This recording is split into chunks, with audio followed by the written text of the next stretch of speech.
Hi everyone, welcome to Math Meets Mastery with Nana. Today I will be talking about a special case of multiplying binomials where you square a binomial. So a binomial is a polynomial with two terms. Okay, so let's get started. So suppose you have a binomial x plus 5 and you want to square this binomial. So you're going to start out with x plus 5 squared, right? So let's see how this is done. So x plus 5 squared, this is equal to, I'm basically just opening this up, x plus 5 times x plus 5, okay? All right, now what I'm gonna do is I'm gonna multiply every term in the first one by every term in the second one. So I'm gonna start with x in the first one. So I'm gonna have x, I'm gonna multiply that by x plus 5, right?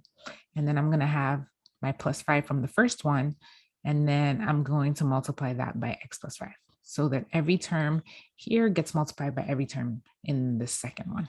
Okay, so I'm going to expand this. This gives me x squared plus 5x, okay? And then this gives me plus 5x and plus 25, right? And so this gives me x squared plus 10x plus 25. Okay, awesome. All right. Now, it turns out that the square of a binomial, for instance, a binomial a plus b is actually equal to a squared plus 2ab plus b squared. Now, this is true of any binomial, that if you square this binomial, so there's supposed to be a squared here. So let me just put that here. So a plus b squared is equal to a squared plus 2ab plus b squared all the time, okay? And so knowing this equation helps us to quickly find answers. Like if you have, if you're taking the SAT, for instance, this is something that actually shows up on the SAT, you can easily find an answer without having to go through the process of expanding and all of that, and then simplify. Okay, so basically I want to expand this and show you how you get to this. Okay, so you have a plus b squared is equal to, so I'm going to open this up right in here, a plus b, right?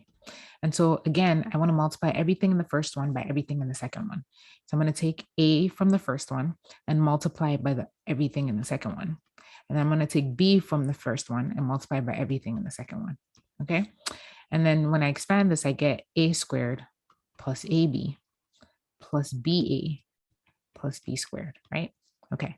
Now, ab and ba are the same, right? Because of the commutative property. So AB is equal to BA, all right? So let's just say, let me just use AB to represent both of them. So I'm gonna have A squared plus AB plus AB, right? Because they're equal, plus B squared, okay? So now A squared plus, now AB plus AB is 2AB, right? So I have 2AB plus B squared, okay? Which is exactly what I said over here, right? Okay, so now going back to the problem that we had in the other one, we had x plus 5, sorry about that, x plus 5, my thing fudged up, x plus 5 squared is what we have. Okay, so x plus 5 squared, let's use this, right? Our a is going to be x, our b is going to be 5, okay? So let's see, so we're going to have a squared, so that's x squared, right? Plus 2ab, so that's 2 times x times 5, okay? Plus b squared, so that's 5 squared, okay? So that gives us x squared plus 10x plus 25, okay? Which is exactly what we got in the other one, okay? So yes, I just proved to you that a plus b all squared is equal to a squared plus 2ab plus b squared. And that if you have a binomial and you're squaring it, all you have to do is use this formula, a squared plus 2ab plus b squared, to find the square of that binomial. So cool. Until next time, I'll see you guys. Take care. Bye.